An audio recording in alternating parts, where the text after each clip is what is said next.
Hi, it's Renee Wassinger, and I want to talk about a lesson that I taught and how it differed from my expectations. So, I was teaching investing, and specifically the different kinds of investment. What's a mutual fund? What's an S&P 500? What's an index fund? What's a CD, as you see here on the screen? What's a CD? What's a savings account? And so, I started with a lesson from Next Gen Personal Finance, which is great for finance teachers. And it's Let's Make a Mutual Fund. Okay, so here it is. So since my class is interactive, here's my idea is that everybody knew the vocab before we went in, right?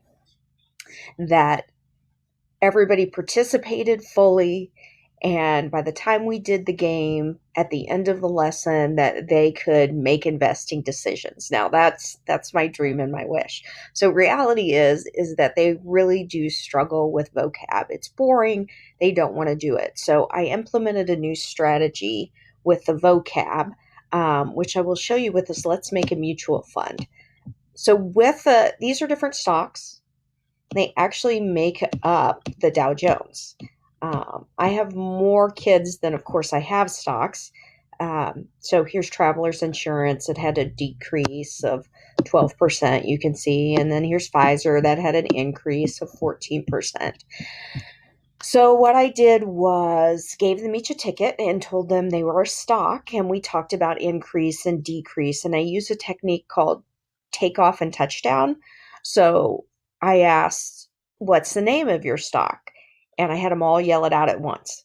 And then I asked those that had an increase, a plus sign on their stock, can they take off, which is stand up. That's take off. And then I said touchdown. Then I asked who had a decrease, take off. And they looked around the room and saw who had a decrease and then touchdown. So they touched down, sat back down. From there, I told them, okay, you're day trading. You're an individual stock. Now I want you to find a partner. So my goal was them to ask each other, do you have an increase and decrease? But of course they don't. They go and find a friend, which is fine. From this activity, I then had them pair up into pairs of 6. By that point, they were figuring out that, hey, we need to ask if you have a decrease or increase. And then they averaged their increase or decrease. Of course, a -7 and a +7 is 0. So you have no growth. A +8 and a -7 means you have a growth of 1%. So even with 6 stocks, which is a mutual fund, I told them, there's not really a guarantee you're going to show a profit. And then I had them line up, and this surprised me that this was difficult for them to do. Line up in a straight line with the highest increase on one side and the lowest decrease on the other. So they were in order, numerical order from highest to lowest. From that, they were able to see that we took the middle group out. If you had a +7 and a -7 and everything in between, get in the middle. You actually cancel each other out. And then I took the top performers and they added up their total percentage of increase. And then the low performers, their decrease. And on average, it gains 7 to 10%. And that is actually an index fund.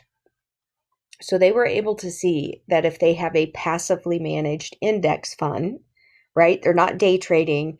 They're not having a financial advisor actively change their portfolio, that they're investing in something like the S&P 500 or the Dow Jones, that you typically have a 7% increase. So that was a good way for them to get moving and do this. From that, we moved on to this game. It's called buildyourstacks.com. You can see here it's free.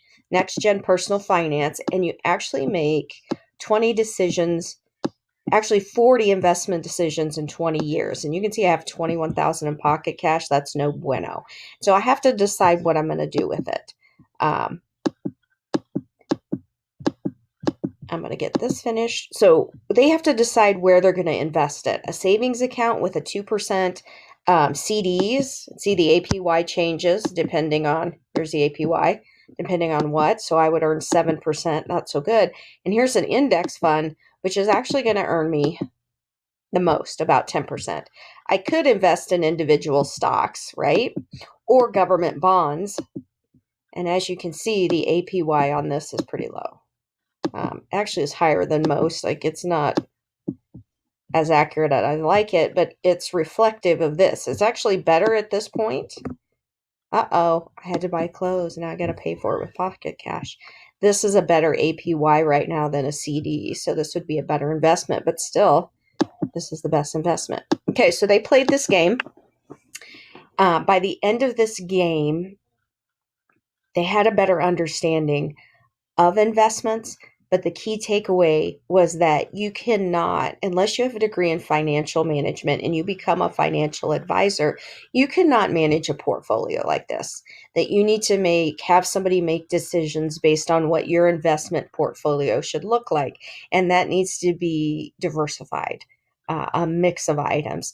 And I'm not really sure they quite got that concept yet, but the nice thing is that they have an introduction to this, and now this semester, I am able to move on to more complex topics. So last semester, this was the end. The very last thing that they were able to learn was this concept, but they weren't really, we didn't have time to do these additional activities. Like, what does it mean to own a stock? Um, we've already done the compare types of accounts, and here's investing basics. Like, these are great activities. Here's an interactive. So I am happy that this semester we get to move forward, but I don't feel like I've spent enough time, or I haven't found that sweet spot yet, that strategy that they're able to learn vocab words. Okay, thank you.